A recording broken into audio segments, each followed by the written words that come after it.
Okay, so we all work together. We're actually all editors-in-chief of the Campanile. I just wanted to say really quick, earlier in the presentation we're listening to Dr. Pope talk about our 4 hours of homework and 6 hours of sleep, and I looked at the other two, Rachel, and just, we all had the same look on our face, which was just story of our lives. So I think that's one of the primary reasons why Campy is so important to us, is that it's sort of the only opportunity in our days to really take control of our own education. So I would say that's what one of the most important pieces of it is. So.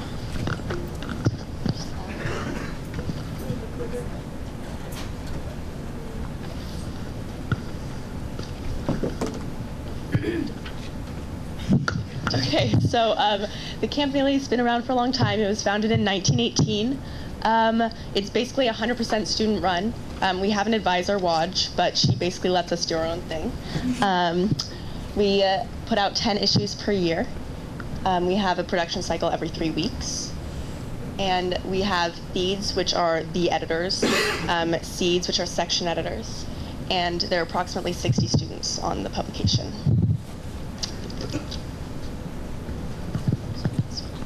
Okay, so one of the things that makes Campanile so unique is the way that we run class. So our class is completely student run. The 6 of us lead class every day. Waj, we'll talk about Waj more later. But and one of the things is that, so it's 6 editors, 60 students. How do we, and now with our new schedule, we have hour-and-a-half periods twice a week. So how do we keep 60 students engaged, and how do we control 60 students with just the 6 of us?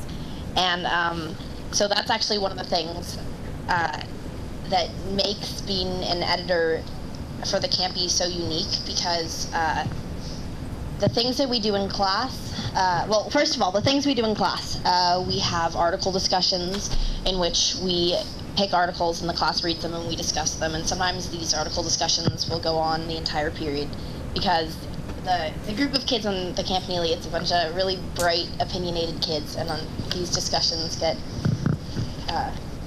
pretty opinionated. And we also do paper critique after each production cycle, in which we go through page by page the entire paper, looking for errors, talking about stories we liked, what we want to do better the next time, and we also do that for production, and in which our class can tell us how they thought production went, what we can improve on, we tell them what they can improve on. And we also do story ideas in class, because we come up with all of our own story ideas. So we choose the stories that we want to write, and so we also do that in class. And so one of the reasons that it works to have 6 of us and 60 kids and we can have a quiet class is because the students want to be there. Because, I mean, I think we've learned you can't keep 60 kids quiet with brute force, and so the reason we believe us, but the reason that it ends up working out so well is because you kind of earn a mutual respect with our students, and that's something that we've worked really hard for, and I think that's the basis of how our class functions. Okay, now production. Production is where...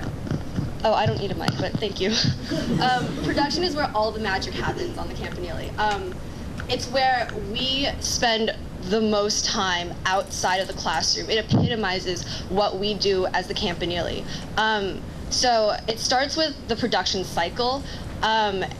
It lasts for 3 to 4 weeks. It first starts with story ideas, article discussions, as Rachel has mentioned already, and then that lasts about 2 to 3 weeks. And the actual production week lasts for 4 days, from Monday to Thursday. That's where we actually put everything together: the stories we write, the photos we take, the graphics we make. We put them together during this week. On Monday, we stay we stay after school until 6 p.m.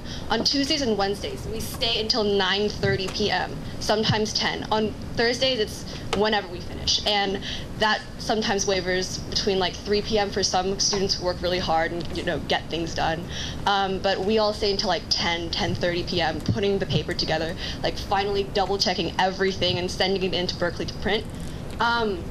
And you're probably wondering, like, why does it take this long? Like, that's like 20, 25 hours, like, outside of our like normal daily student schedules, like where do we do homework and stuff.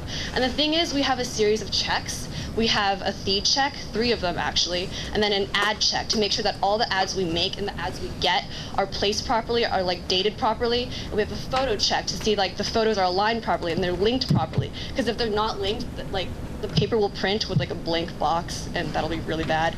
And we get a watch check from our advisor over there. And she checks for like blatant errors, like, oh, you've misspelled freshman. And we get a tech check, spell check. We spell words wrong all the time, but we have to make sure that we don't. And then we convert them to PDFs, and we have a voice check, which is our digital uploading on the internet of our stories and stuff. And I think, as I've said, production is really what makes the Campanile special. It's what really makes the class a class outside of a class environment. It's because the students just really love being here and really like want to be a part of the Campanile. And everything that we make, from the photos we take, from the stories we write, to like what we edit and what we do, is student produced. These 2 graphics were produced by students from scratch during production week. And it's hard, but they want to be here. And in the end, we put out a product that we love and that we have pride in. So this is what makes Campanile truly empowering for students. So as editors, we have to establish respect with our staff writers, and they have to respect us. We do this by having conversations in class and them critiquing us and what we do and us critiquing them. We have to edit their stories, and we have to know when we are their friend and when we are their editor. And we have to set some kind of a boundary between how we act in class and how we act outside of class.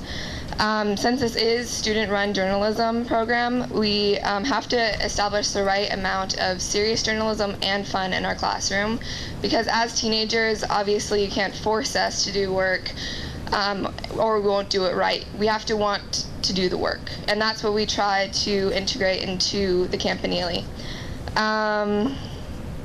The staff understands that the newspaper is as much as an extracurricular as any other, and since we were staff writers before, we understand that if they have to leave production for sports, or if they can't get their story in on time because they are stressed, we understand that, and we keep track of this stuff with organization.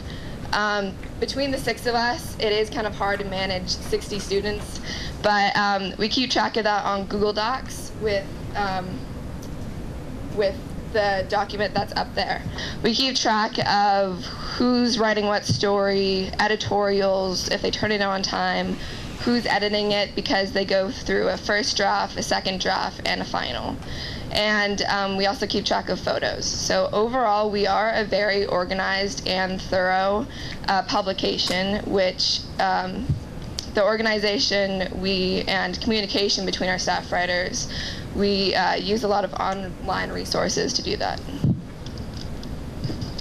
Yeah, so on that subject, there's a huge online component of the Campanile. We always are discussing the future of journalism and how everything's going online now, and we really want to incorporate that into the Campanile. So for one thing, we use Google Docs, and that really helps with our organization. We have everyone share their stories on Google Docs, so we can edit them on there, and they also turn in hard copies in class.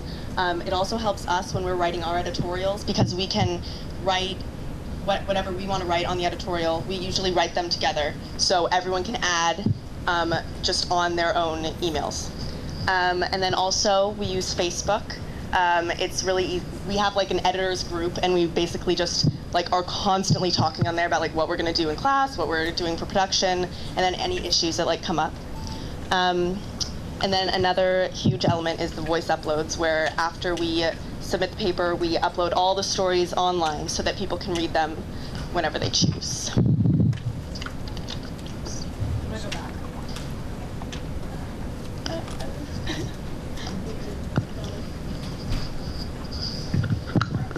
All right, so in class we are we write a variety of different kinds of stories. A lot of things get published in the paper, anything from opinion pieces to features to breaking news stories. And I would say, aside from maybe student government, we're probably the most influential student-run group on campus. What we know that every time we write an editorial or write a big news story, then we know the first people who are going to read it is the PALI administration and even the school board, we hope. And we also make sure that we are sort of we're sort of showing the voice of PALI and showing the voice of the students, because honestly, a lot of times, if the voice isn't heard, no one's going to ask for it. So we pull the entire student body on a lot of issues so that we can write about it. Currently, I think we're the only entity pulling students on a huge issue going on about changing the entire district schedule. So we make sure that not only people on Campanile get to express their views, but we express the views of the entire student population at PALI. Okay, so our advisor, Esther Wojcicki, also known as Raj, takes a very hands-off approach in leading the Campanile. She sees herself as an advisor, and she does just that. She advises and she observes, because she puts trust and faith into us, the editors, as well as the staff. She knows that we can do it and we can put the paper together, and she's done this for years, which is what has allowed the Campanile to be entirely student-run. As you heard in the production process, she doesn't check the pages until the very end, just to see if there are any blatant errors, such as misspellings. And she's there if we have any questions, and she supports our decisions. So that's what really allows her to empower us and make this an entirely student-run publication. Thank you. That's it. Thanks for listening.